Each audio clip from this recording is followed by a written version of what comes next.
S 200 kilometre ದೂರವನ್ನು ಗಂಟೆಗೆ 25 kilometre ವೇಗದಲ್ಲಿ, ಮುಂದಿನ 210 ಕಿಲೋಮೀಟರ್ ದೂರವನ್ನು ಗಂಟೆಗೆ 21 ಕಿಲೋಮೀಟರ್ ಪರ್ ವೇಗದಲ್ಲಿ ಮತ್ತು ಮುಂದಿನ 200 ಕಿಲೋಮೀಟರ್ ದೂರವನ್ನು 51 ಕಿಲೋಮೀಟರ್ ವೇಗದಲ್ಲಿ ಕ್ರಮಿಸ್ತಾನೆ.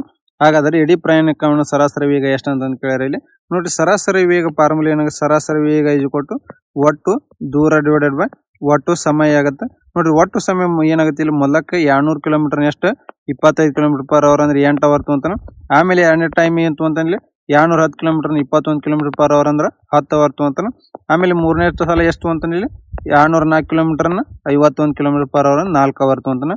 ಟೋಟಲ್ ಟೈಮ್ ಎಷ್ಟಾಗತ್ತೆ ಇಲ್ಲಿ, ಒಟ್ಟು ದೂರ ಎಷ್ಟಾಗುತ್ತೆ 200 ಪ್ಲಸ್ 210 ಪ್ಲಸ್ 204 ಮಾಡಿದ್ರೆ ಟೋಟಲ್ 614 ಕಿಲೋಮೀಟರ್. ಟೋಟಲ್ ಸಮಯ ಎಷ್ಟೈತಿ 8 10 18 4 22 ಆಗುತ್ತೆ. ಅಂದ್ರೆ 27.91 ಕಿಲೋಮೀಟರ್ ಪರ್ ಅವರ್ ಒಂದು ಎವರೇಜ್ ಸ್ಪೀಡ್ ಆಗುತ್ತೆ. ಆಪ್ಷನ್ ಎ ಇಲ್ಲಿ ಕರೆಕ್ಟ್ ಆನ್ಸರ್ ಆಗುತ್ತೆ. ಎರಡು ಸಂಖ್ಯೆಗಳ ಮಸ ಮತ್ತು ಲಸ ಕ್ರಮವಾಗಿ 83 ಮತ್ತು 498 ಆಗ್ಯಾವ. ಅವುಗಳಲ್ಲಿ ಒಂದು ಸಂಖ್ಯೆ 166 ಆಗಿದ್ರೆ ಇನ್ನೊಂದು ಸಂಖ್ಯೆ ಕಂಡುಹಿಡ್ರಿ ಅಂತ ಕೇಳ್ಯಾರ. ಫಾರ್ಮುಲಾ ಏನಾಗುತ್ತೆ, LCM ಇಂಟು HF ಈಜುಕೊಟ್ಟು ಎರಡು ಸಂಖ್ಯೆಗಳು A ಇಂಟು B ಆಗುತ್ತೆ. ನೋಡ್ರಿ, 83 ಇಂಟು 498 ಈಜುಕೊಟ್ಟು ಒಂದು ಸಂಖ್ಯೆ 166 ಇಂಟು B ಆಗುತ್ತೆ. 83 ಒಂದ್ಲೆ 83 2 ಒಂದ್ಲೆ 2 249 ಆಗುತ್ತೆ. ಅಂದ್ರೆ B ಇನ್ನೊಂದು ಸಂಖ್ಯೆ ಏನತ್ತೆ 249 ಆಗುತ್ತೆ. ಆಪ್ಷನ್ ಎ ಕರೆಕ್ಟ್ ಆನ್ಸರ್ ಆಗುತ್ತೆ. 2024 ಫೆಬ್ರವರಿ 26ರಂದು ಠೇವಣಿ ಮಾಡಿ 2024 ಏಪ್ರಿಲ್ 27ರಂದು ಹಿಂಪಡೆದ 4,000 ಅಸಲಿಗೆ ವಾರ್ಷಿಕ ಶೇಕಡ 6.75 ಬಡ್ಡಿ ದರದಲ್ಲಿ ಆಗುವ ಸರಳ ಬಡ್ಡಿಯನ್ನು ಕಂಡುಹಿಡ್ರಿ ಅಂತ ಕೇಳ್ಯಾರ. ನೋಡಿ, ಟೈಮ್ ಏನಾಗತ್ತಿಲ್ಲ, ಫೆಬ್ರವರಿಯಾಗ ಎಷ್ಟು ದಿನ ಅದು 3 ದಿನ, ಮಾರ್ಚ್ದಾಗ ಎಷ್ಟು ದಿನ ಆಗುತ್ತೆ 31 ದಿನ, ಏಪ್ರಿಲ್ದಾಗ ಎಷ್ಟು ದಿನ 27 ದಿನ ಆಗುತ್ತೆ. ಅಂದ್ರೆ ಆಪ್ಷನ್ ಇಲ್ಲಿ ಟೋಟಲ್ ದಿವಸ ಎಷ್ಟದು 61. ಇದು ಅಧಿಕ ವರ್ಷ ಐತೆ ಅಂದ್ರೆ ಟೋಟಲ್ ಅದು ಎಷ್ಟಾಗುತ್ತೆ 366 ಆಗುತ್ತೆ. ಅಂದ್ರೆ 61 366 ಏನಾಗುತ್ತೆ ವರ್ಷಕ್ಕೆ ಕನ್ವರ್ಟ್ ಮಾಡಿದ್ರೆ ಟೈಮ್ ಆಗುತ್ತೆ. ಸಿಂಪಲ್ ಇಂಟ್ರೆಸ್ಟ್ ಈಜುಕೊಟ್ಟು ಏನಂತ 4,000 ಇಂಟು 6.75 ಇಂಟು 61 366 ಡಿವೈಡೆಡ್ ಬೈ 100 ಆಗುತ್ತೆ. 0 0 ಕ್ಯಾನ್ಸಲ್, 61 61 6 ಆಗುತ್ತೆ. 40 ಇಂಟು 6.75 ಮಾಡಿದ್ರೆ ಎಷ್ಟಾಗುತ್ತೆ 270 ಡಿವೈಡ್ ಬೈ 6 ಆಗುತ್ತೆ. ಅಂದ್ರೆ 45 ರೂಪಾಯಿ ಏನಾಗುತ್ತೆ ಅದ್ರದ್ದು ಸಿಂಪಲ್ ಇಂಟ್ರೆಸ್ಟ್ ಆಗುತ್ತೆ. ಆಪ್ಷನ್ ಬಿ ಕರೆಕ್ಟ್ ಆನ್ಸರ್ ಆಗುತ್ತೆ. ಎರಡು ಸತತ ಸ್ವಾಭಾವಿಕ ಸಂಖ್ಯೆಗಳ ವರ್ಗಗಳ ಮೊತ್ತ 1684 ಆಗೈತಿ. ಹಾಗಾದ್ರೆ ಆ ಸಂಖ್ಯೆಗಳ ಮೊತ್ತ ಎಷ್ಟು ಅಂತ ಕೇಳಿದ್ರೆ ನೋಡಿ, ಒಂದು ಸಂಖ್ಯೆ ಎಕ್ಸ್ ಆಗಿದ್ರೆ ಇನ್ನೊಂದು ಸಂಖ್ಯೆ ಏನಾಗುತ್ತೆ x+2 ಆಗುತ್ತೆ. ಅಂದ್ರೆ ಸಮ ಸಂಖ್ಯೆಗಳದ್ದಾಗತ್ತೆ. ಇವಕ್ಕೂರು ಸ್ಕ್ವೇರ್ ಕೊಟ್ಟಾರ ಅಂದ್ರೆ x+2 is whole square is ಕೊಟ್ಟು ಮೊತ್ತ ಎಷ್ಟು ಕೊಟ್ಟಾನ 1684 ಕೊಟ್ಟಾನ. ಅಂದ್ರೆ x ಸ್ಕ್ವೇರ್ ಪ್ಲಸ್ 4 ಪ್ಲಸ್ ಇದೇನಾಗುತ್ತೆ 2x ಆಗುತ್ತೆ. ಈಜು ಕೊಟ್ಟು 1684 ಆಗುತ್ತೆ. ಸಾರಿ, ಇದು 4x ಆಗುತ್ತೆ. ನೋಡ್ರಿ, ಈ x ಸ್ಕ್ವೇರ್ ಎಷ್ಟತ್ತೆ 2x ಸ್ಕ್ವೇರ್ ಪ್ಲಸ್ 4x ಈಜು ಕೊಟ್ಟು ಇದು ಆ ಸೈಡ್ 4 ಎಷ್ಟು ಉಳಿತೈತಿ 1680 ಆಗುತ್ತೆ. ನೋಡ್ರಿ, 2x square plus 4x minus 1680 ಈಜು ಕೊಟ್ಟು 0 ಆಗುತ್ತೆ. 2 ಕಾಮನ್ ತೆಗೆದ್ರೆ ಏನಾಗುತ್ತೆ x square plus 2x minus 840 ಈಜು ಕೊಟ್ಟು 0 ಆಗುತ್ತೆ. ನೋಡ್ರಿ, ಮಲ್ಟಿಪ್ಲೈ ಮಾಡಿದ್ರೆ 840 ಬರ್ಬೇಕು, ಇಲ್ಲಿ ಕೂಡಿಸಿದ್ರೆ 2 ಬರ್ಬೇಕು. ನೋಡ್ರಿ, 840 ಏನ್ ಮಾಡ್ಬೇಕು 30 ಇಂಟು 28 ಮಾಡ್ಬೇಕು. ಇಲ್ಲಿ 2 ಪ್ಲಸ್ನಾಗ ಐತಿ, ಇದು ಪ್ಲಸ್ ಆಗ್ಬೇಕು, ಇದು ಮೈನಸ್ ಆಗ್ಬೇಕು. ಅಂದ್ರೆ ಏನಾಗುತ್ತೆ ಇದು X square plus 30x minus 28x minus 840 ಈಜು ಕೊಟ್ಟು ಏನಂತ 0 ಆಗುತ್ತೆ. ಇಲ್ಲಿ x ಕಾಮನ್ ತೆಗೆದ್ರೆ ಏನಾಗುತ್ತೆ x ಪ್ಲಸ್ 30 ಆಗುತ್ತೆ. ಇಲ್ಲಿ ಮೈನಸ್ 28 ಕಾಮನ್ ತೆಗೆದ್ರೆ x ಪ್ಲಸ್ 30 ಈಜು ಕೊಟ್ಟು 0 ಆಯ್ತು. ಒಂದು x ಪ್ಲಸ್ 30 ಆಯ್ತು, ಇನ್ನೊಂದು x ಮೈನಸ್ 28 ಈಜು ಕೊಟ್ಟು 0 ಆಯ್ತು. ಇದು ನೆಗೆಟಿವ್ನೇ ಬರ್ತೈತೆ 30, ಇದು ಬರೋದಿಲ್ಲ. ಕರೆಕ್ಟ್ ಆನ್ಸರ್ ಏನಾಯ್ತು x ವ್ಯಾಲ್ಯೂ ಇಲ್ಲಿ 28 ಆಯ್ತು. ಇನ್ನೊಂದು ಸಂಖ್ಯೆ ಏನೈತಿ x+2 ಐತಿ ಅಂದ್ರೆ ಇನ್ನೊಂದು ಸಂಖ್ಯೆ ಎಷ್ಟಾಯ್ತು 30 ಆಯ್ತು. ಇವೆರಡುಗಳು ಸಮ್ ಕೇಳಿದ್ರೆ ಎಷ್ಟಾಗುತ್ತೆ 58 ಆಗುತ್ತೆ. ಆಪ್ಷನ್ ಇಲ್ಲಿ ಈ ಕರೆಕ್ಟ್ ಆನ್ಸರ್ ಆಗುತ್ತೆ. ಪಿನ ಪ್ರಸ್ತುತ ವಯಸ್ಸಿನ 4ರಷ್ಟು ಭಾಗವು ಕ್ಯೂನ ಪ್ರಸ್ತುತ ವಯಸ್ಸಿನ 41 ವರ್ಷ ಹೆಚ್ಚಾಗೈತೆ ಅಂದ್ಕೊಟ್ರೆ ಅಂದ್ರೆ 4 ಪಿ ಈಜುಕೋಟ್ ಏನಾಗೈತಿ ಇಲ್ಲಿ 41 ಪ್ಲಸ್ ಕ್ಯೂ ಆಗೈತಿ. ಇಲ್ಲಿ ಕ್ಯೂ ವ್ಯಾಲ್ಯೂ ಏನಾಗೈತಿ ಇದ್ರದ್ದು 4p ಮೈನಸ್ 41 ಆಗುತ್ತೆ. ನೋಡ್ರಿ, ಈಕ್ವೇಶನ್ 1 ಅಂತ ತಗೋತೀನಿ. ಇಲ್ಲಿ 10 ವರ್ಷಗಳ ನಂತರ ಕ್ಯೂನ ವಯಸ್ಸಿನ 3ರಷ್ಟು ಭಾಗವು ಆ ಸಮಯದಲ್ಲಿನ ಪಿನ ವಯಸ್ಸಿನ 7ರಷ್ಟು ಭಾಗಕ್ಕಿಂತ 33 ವರ್ಷ ಕಡಿಮೆ ಇರುತ್ತೆ. ಹಾಗಾದ್ರೆ ಕ್ಯೂನ ಪ್ರಸ್ತುತ ವಯಸ್ಸು ಏನಂತ ಕೇಳಿದ್ರಿ. ನೋಡ್ರಿ, ಕ್ಯೂನ ಏನು 10 ವರ್ಷದ ನಂತರ ಅಂದ್ರೆ ಕ್ಯೂ ಪ್ಲಸ್ 10 ಈಜುಕೊಂಡು 3 ಪಟ್ಟು ಈಜುಕೊಟ್ಟು 7 ಪಟ್ಟು ಪಿ ಅದು 10 ವರ್ಷದ ನಂತರ ಮೈನಸ್ 33 ವರ್ಷ ಕಡಿಮೆ ಐತಿ. ಅಂದ್ರೆ ಇಲ್ಲಿ ಏನಾಯ್ತು 3q plus 30 ಈಜುಕೊಟ್ಟು 7p plus 70 minus 33 ಆಗುತ್ತೆ. ಇದೇನಾಗುತ್ತೆ 3q ಈಜುಕೊಟ್ಟು 7p ಪ್ಲಸ್ 7 ಆಗುತ್ತೆ. ಈ ಈಕ್ವೇಶನ್ 2 ಆಗುತ್ತೆ. ಈ ಈಕ್ವೇಶನ್ 2 ಒಳಗೆ ಈಕ್ವೇಶನ್ 1 ವ್ಯಾಲ್ಯೂ ಕ್ಯೂ ವ್ಯಾಲ್ಯೂ ಹಾಕೋಣ. ಅಂದ್ರೆ ಏನಾಗ್ತಿದೆ 3 ಕ್ಯೂ ವ್ಯಾಲ್ಯೂ ಇಲ್ಲಿ ಎಷ್ಟೈತಿ ಇಲ್ಲಿ ಕ್ಯೂ ವ್ಯಾಲ್ಯೂ 4p ಮೈನಸ್ 41 ಬಂದೈತಿ. ಅಂದ್ರೆ 4p minus 41 is equal to ಏನಾಗುತ್ತೆ 7p ಪ್ಲಸ್ 7 ಆಗುತ್ತೆ. 12p ಮೈನಸ್ ಇದೆಷ್ಟಾಗುತ್ತೆ 123 is equal to 7p plus 7 ಆಗುತ್ತೆ. ಇದೆಷ್ಟಾಗುತ್ತೆ ಈ ಸೈಡ್ ಬಂದ್ರೆ 5p ಆಗುತ್ತೆ. ಇದು ಆ ಸೈಡ್ ಅದ್ರ ಪ್ಲಸ್ ಆಗುತ್ತೆ. ಅಂದ್ರೆ ಎಷ್ಟಾಗುತ್ತೆ 130 ಪಿ ವ್ಯಾಲ್ಯೂ ಎಷ್ಟು ಬಂತು 26 ಬಂತು. ಈ ಪಿ ವ್ಯಾಲ್ಯೂನ ಇಕ್ವೇಶನ್ 1 ಒಳಗೆ ಹಾಕೋಣ. ಅಂದ್ರೆ ಏನಾಗುತ್ತೆ Q is equal to 4 into 26 minus 41 ಆಗುತ್ತೆ. ಇದೆಷ್ಟಾಗುತ್ತೆ 104 ಮೈನಸ್ 41 ಆಗುತ್ತೆ. ಅಂದ್ರೆ ಕ್ಯೂ ವ್ಯಾಲ್ಯೂ ಎಷ್ಟಾಗುತ್ತೆ 63 ವರ್ಷ ಆಗುತ್ತೆ. ಆಪ್ಷನ್ ಬಿ ಕರೆಕ್ಟ್ ಆನ್ಸರ್ ಆಗುತ್ತೆ. ಗಂಟೆಗೆ 75 ಕಿಲೋಮೀಟರ್ ವೇಗದಲ್ಲಿ ಚಲಿಸುವ ಒಂದು ಬಸ್ 17 ಗಂಟೆಗಳಲ್ಲಿ ಪೂರ್ಣಗೊಳಿಸುತ್ತೆ. ಅದೇ ದೂರನ್ನು 5 ಗಂಟೆಗಳಲ್ಲಿ ಕ್ರಮಿಸಲು ಅದರ ವೇಗ ಎಷ್ಟು ಇರಬೇಕಂತ ಕೇಳಿದ್ರೆ ಡಿಸ್ಟೆನ್ಸ್ ಏನಾಗುತ್ತೆ ಇಲ್ಲಿ ಸ್ಪೀಡ್ ಇಂಟು ಟೈಮ್ ಆಗುತ್ತೆ. ಅಂದ್ರೆ 75 ಇಂಟು 17 ಆಗುತ್ತೆ. ಇದರ ಡಿಸ್ಟೆನ್ಸ್ನ 5 ಗಂಟೆ ಕವರ್ ಮಾಡೋಕೆ ಅದ್ರ ಸ್ಪೀಡ್ ಎಷ್ಟು ಇರಬೇಕು 75 ಇಂಟು 17 ಡಿವೈಡೆಡ್ ಬೈ ಅದರ ಸ್ಪೀಡ್ 5 ಒಂದೇ 5 15 ಆಗುತ್ತೆ. 15 ಇಂಟು 17 ಮಾಡಿದ್ರೆ ಏನಿರ್ಬೇಕು 255 ಕಿಲೋಮೀಟರ್ ಪರ್ ಅವರ್ ಅದರ ಸ್ಪೀಡ್ ಇರಬೇಕು. ಆಪ್ಷನ್ ಡಿ ಕರೆಕ್ಟ್ ಆನ್ಸರ್ ಆಗುತ್ತೆ. ಒಂದು ಶರ್ಟ್ನ ನಿಗದಿಪಡಿಸಿದ ಬೆಲೆ 1250 ರೂಪಾಯಿ ಆಗೈತಿ. ಅಂಗಡಿಯವನು 4 ಖರೀದಿಸಿ 2 ಉಚಿತವಾಗಿ ಪಡೆಯರಿ ಎಂಬ ಕೊಡುಗೆಯನ್ನು ನೀಡ್ತಾನೆ. ಅಂದ್ರೆ 4 ಬೈ ಮಾಡಿದ್ರೆ 3 ಫ್ರೀ. ಹಾಗಾದ್ರೆ ಒಬ್ಬ ಗ್ರಾಹಕನು ಒಟ್ಟು 6 ಶರ್ಟ್ಗಳನ್ನು ಮನೆಗೆ ತೆಗೆದುಕೊಂಡು ಹೋಗಲು ಎಷ್ಟು ಹಣವನ್ನು ಪಾವತಿಸ್ಬೇಕಂತ ಕೇಳಿ ನೋಡ್ರಿ. ಅವ ಮನೆಗೆ 6 ಶರ್ಟ್ ಹೋಗ್ತಾನಂದ್ರೆ ಅವ 4 ಬೈ ಮಾಡಿರ್ತಾನೆ 2 ಫ್ರೀ ಬಂದಿರ್ತಾವ. ಅವ ಕೊಡೋದು ಎಷ್ಟು 4 ಪ್ರೈಸ್ ಅಷ್ಟ ಕೊಡ್ತಾನೆ. ಅಂದ್ರೆ 4 ಇಂಟು 1250 ಮಾಡಿದ್ರೆ ಎಷ್ಟಾಗುತ್ತೆ 5000 ರೂಪಾಯಿ ಅಷ್ಟ ಅವ ಪಾವತಿಸ್ಬೇಕಾಗತ್ತೆ. ಆಪ್ಷನ್ ಇಲ್ಲಿ ಈ ಕರೆಕ್ಟ್ ಆನ್ಸರ್ ಆಗುತ್ತೆ. ಒಬ್ಬ ವ್ಯಕ್ತಿ ₹1 6 ವಸ್ತುಗಳನ್ನು ಮಾರಾಟ ಮಾಡುವುದರಿಂದ ಶೇಕಡ 30ರಷ್ಟು ನಷ್ಟ ಅನುಭವಿಸ್ತಾನೆ. ಶೇಕಡ 40ರಷ್ಟು ಲಾಭವನ್ನು ಪಡೆಯಲು ಅವನು ₹1 ಎಷ್ಟು ವಸ್ತುಗಳನ್ನು ಮಾರಾಟ ಮಾಡ್ಬೇಕಂತ ಕೇಳಿದ್ವಿ.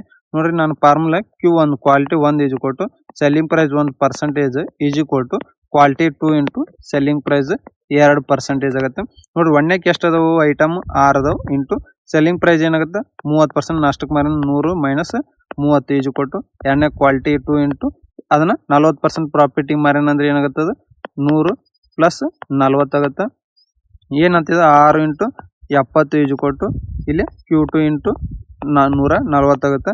71 72 2 23 ಅಂದ್ರೆ Q2 ವ್ಯಾಲ್ಯೂ ಎಷ್ಟು ಬಂತು 3 ವಸ್ತುಗಳನ್ನು ಮಾರಬೇಕು. ಆಪ್ಷನ್ ಬಿ ಕರೆಕ್ಟ್ ಆನ್ಸರ್ ಆಗುತ್ತೆ.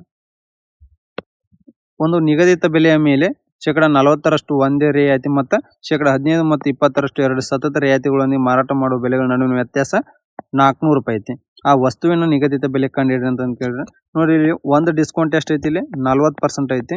ಇನ್ನೊಂದು ಡಿಸ್ಕೌಂಟ್ ಏನು ಸತತ ರಿಯಾಯಿತಿ ಕೊಟ್ಟಾರಂದ್ರೆ 15 ಪ್ಲಸ್ 20 ಮೈನಸ್ 15 ಇಂಟು 20/100 ಮಾಡಿದ್ರೆ ಇದು ಎಷ್ಟಾಗುತ್ತೆ 21 25 5 3 ಅಂದ್ರೆ ಇದು ಎರಡನೇ ಡಿಸ್ಕೌಂಟ್ ಎಷ್ಟಾಗುತ್ತೆ 32% ಆಗುತ್ತೆ. ನೋಡಿ, ಇವೆರಡು ಡಿಸ್ಕೌಂಟ್ಗಳ ನಡುವಿನ ವ್ಯತ್ಯಾಸ ಕೊಟ್ಟಾನೆ ಎಷ್ಟು ಇದೆ 8% ವ್ಯಾಲ್ಯೂ ಎಷ್ಟು ಕೊಟ್ಟಾನೆ ಇಲ್ಲಿ ನಮ್ಗೆ 400 ಕೊಟ್ಟಾನ. ಅಂದ್ರೆ ಎಷ್ಟು ಒಂದ್ರ ವ್ಯಾಲ್ಯೂ ಇಲ್ಲಿ 50 ಇರ್ತೈತಿ. ಯಾವಾಗಲೂ ಇದು ಮಾರ್ಕ್ ಪ್ರೈಸ್ 100% ಇರುತ್ತೆ. 100 ಇಂಟು 50 ಮಾಡಿದ್ರೆ ಎಷ್ಟಾಗುತ್ತೆ ಮಾರ್ಕ್ ಪ್ರೈಸ್ 5000 ರೂಪಾಯಿ ಆಗುತ್ತೆ. ಆಪ್ಷನ್ ಬಿ ಕರೆಕ್ಟ್ ಆನ್ಸರ್ ಆಗುತ್ತೆ. ಎ 2 ನಿಲ್ದಾಣ ನಡುವೆ ರೈಲ್ವೆ ಹಳಿ ಅಳವಡಿಸಲು ಕೆಲಸವನ್ನು 22 ದಿನಗಳಲ್ಲಿ ಮಾಡಬಲ್ಲನು ಮತ್ತು ಬಿ ಅದೇ ಕೆಲಸವನ್ನು 11 ದಿನಗಳಲ್ಲಿ ಮಾಡಬಲ್ಲನು. ಸಿ ನ ಸಹಾಯದೊಂದಿಗೆ ಅವರು ಆ ಕೆಲಸನ 4 ದಿನಗಳಲ್ಲಿ ಮುಗಿಸಿದರು. ಹಾಗಾದ್ರೆ ಸಿ ಒಬ್ನ ಆ ಕೆಲಸ ಎಷ್ಟು ದಿನ ಮಾಡ್ತಾನ ಅಂತ ಕೇಳಿರಿ. ನೋಡ್ರಿ, ಎ ಎಷ್ಟು ಟೈಮ್ ತೊಗೊಂತಾನ 22 ದಿನ, ಬಿ ಎಷ್ಟು ಟೈಮ್ ತೊಗೊಂತಾನ 11 ದಿನ, 3 ಜನ ಸೇರಿ ಬಿ ಸಿ ಸೇರಿ ಎಷ್ಟು ದಿನ 4 ದಿನ. ಟೋಟಲ್ ವರ್ಕ್ LCM 44 22 ಅಲ್ಲಿ 11 4 4 11 ಆಗುತ್ತೆ. ಎ ಮತ್ತು ಬಿ ಸೇರಿ ಎಫಿಷಿಯನ್ಸಿ ಎಷ್ಟಾಯ್ತು 6 ಆಯ್ತು. ಹಂಗಾರೆ 3 ಜನ ಸೇರಿ ಎಷ್ಟೈತಿ ಎಫಿಷಿಯನ್ಸಿ 5 ಐತೆ. ಅಂದ್ರೆ ಸಿ ಎಫಿಷಿಯನ್ಸಿ ಎಷ್ಟಾಗುತ್ತೆ 11 ಮೈನಸ್ 6 ಮಾಡಿದ್ರೆ ಸಿ ಎಫಿಷಿಯನ್ಸಿ 5 ಆಯ್ತು.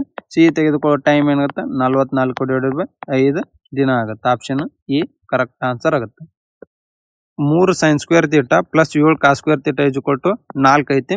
ಹಂಗಾರ ವ್ಯಾಲ್ಯೂ ಆಫ್ ಥೀಟಾ ಏನಂತ ಕೇಳ್ಯಾರ ಇಲ್ಲಿ. ನೋಡ್ರಿ, 3 sin ಸ್ಕ್ವೇರ್ ಥೀಟಾ ಪ್ಲಸ್ ಈ 7 cos ಸ್ಕ್ವೇರ್ ಥೀಟಾ ನಾ ಬಿಡಿಸಿ ಬರಿತೀನಿ ಏನಂತಂದು 3 cos square theta plus 4 cos square theta is equal to 4 ಅಂದ್ರೆ ಹಿಂಗ್ ಬರೆದ್ರೆ ಏನಾಗುತ್ತದೆ ಟೋಟಲ್ 7 cos ಸ್ಕ್ವೇರ್ ಥೀಟಾ ಆಗುತ್ತೆ. ನೋಡ್ರಿ, ಇಲ್ಲಿ 3 sin square theta plus cos square theta ಇಲ್ಲಿ ಏನು ಕಾಮನ್ ತಗೊಂಡೆ ಅಂದ್ರೆ ಉಳಿದಿದ್ದು ಏನಾತಿಲ್ಲಿ plus 4 cos square theta is equal to ಏನತ್ತೆ 4 ಆಯ್ತು. ಇಲ್ಲಿ sin square theta plus cos square theta value ಏನಿರ್ತೈತಿ 1 ಇರ್ತೈತಿ. ಅಂದ್ರೆ 3 ಇಂಟು 1 ಮಾಡಿದ್ರೆ ಏನಾಯ್ತು 3 ಆಯ್ತು plus 4 cos square theta is equal to ಏನಾಯ್ತು 4 ಆಯ್ತು. ಈ 3 ಆ ಸೈಡ್ ಉಳಿದಿದ್ದೆಷ್ಟು 4 cos square theta is equal to 1 ಆಯ್ತು. cos square theta is equal to ಏನಾಗುತ್ತೆ 1/4 ಆಯ್ತು. ಅಂದ್ರೆ ಸ್ಕ್ವೇರ್ ರೂಟ್ ತೆಗೆದ್ರೆ cos ಥೀಟಾ ಏನಾಗುತ್ತೆ 1/2 ಆಗುತ್ತೆ. ಥೀಟಾ ವ್ಯಾಲ್ಯೂ 1/2 ಬರ್ಬೇಕಂದ್ರೆ ಥೀಟಾ ವ್ಯಾಲ್ಯೂ ಎಷ್ಟು ಇರ್ಬೇಕದು 60 ಡಿಗ್ರಿ ಇತ್ತಂದ್ರೆ ಅದು 1/2 ವ್ಯಾಲ್ಯೂ ಆಗುತ್ತೆ. ಅಂದ್ರೆ ಆಪ್ಷನ್ ಸಿ ಇಲ್ಲಿ ಕರೆಕ್ಟ್ ಆನ್ಸರ್ ಆಗುತ್ತೆ. 20 ಪುಸ್ತಕಗಳ ಮಾರಾಟದ ಬೆಲೆಯು 24 ಪುಸ್ತಕಗಳು ಕೊಂಡ ಬೆಲೆ ಸಮ ಆಗಿದ್ರೆ ಈ ಪುಸ್ತಕಗಳ ಮೇಲಿನ ಲಾಭ ಅಥವಾ ನಷ್ಟ ಶೇಕಡಾವಾರು ಪ್ರಮಾಣ ಕಂಡಿಡಿ ಅಂತ ಕೇಳಿದ್ರೆ ನೋಡ್ರಿ 20 ವಸ್ತುಗಳು ಸೆಲ್ಲಿಂಗ್ ಪ್ರೈಸ್ ಕೊಟ್ಟು 24 ವಸ್ತುಗಳು ಕಾಸ್ಟ್ ಪ್ರೈಸ್ ಆಗೈತಿ. Selling price divide by cost price ratio ಏನಾಗುತ್ತೆ 24 ಡಿವೈಡ್ ಬೈ 20 ಪ್ರಾಫಿಟ್ ಎಷ್ಟಾಯ್ತು ಇಲ್ಲಿ 4 percentage of profit is equal to 4 divide by 20 into 100 ಆಗುತ್ತೆ. 21 25 5 4 20% ಏನಾಗಿರ್ತೈತಿ ಇವಾಗ ಗೇನ್ ಆಗಿರ್ತೈತಿ. ಆಪ್ಷನ್ ಡಿ ಇಲ್ಲಿ ಕರೆಕ್ಟ್ ಆನ್ಸರ್ ಆಗುತ್ತೆ. ಮೊದಲ 161 ಸಮಸಂಖ್ಯೆಗಳ ಸರಾಸರಿ ಎಷ್ಟಂತ ಕೇಳ್ತಾರ.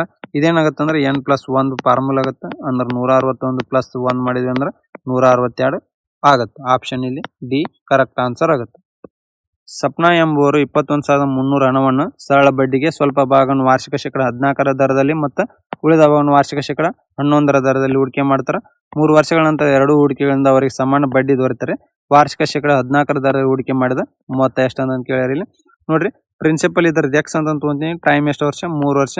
ರೇಟ್ 14 ಡಿವೈಡ್ ಬೈ 100 ಈಜ್ ಈಕ್ವಲ್ ಟು 21,300 ಒಳಗೆ ಎಕ್ಸ್ ಇನ್ವೆಸ್ಟ್ ಮಾಡಿದ್ರೆ ಮೈನಸ್ ಇದ್ರ ವ್ಯಾಲ್ಯೂ ಅಂದ್ರೆ ಎಷ್ಟು 11 ದರದಲ್ಲಿ ಇನ್ವೆಸ್ಟ್ ಮಾಡಿರ್ತಾನೆ ಉಳಿದಿದ್ದು ಇಂಟು 11 ಡಿವೈಡ್ ಬೈ 100 ಆಗುತ್ತೆ. 100 ಕ್ಯಾನ್ಸಲ್ 3 ಕ್ಯಾನ್ಸಲ್ ಆಗುತ್ತೆ. 14 ಎಕ್ಸ್ ಈಜ್ ಈಕ್ವಲ್ ಟು ಏನಾಗುತ್ತೆ 21,300 ಇಂಟು 11 ಮೈನಸ್ 11 ಎಕ್ಸ್ ಆಗುತ್ತೆ. ಈ ಸೈಡ್ ಬಂದ್ರೆ ಏನಾಗುತ್ತೆ ಪ್ಲಸ್ ಆಗುತ್ತೆ. 25 X is equal to 21,300 into 11 ಆಗುತ್ತೆ. X is equal to 21,300 into 11 divide by 25 ಆಗುತ್ತೆ.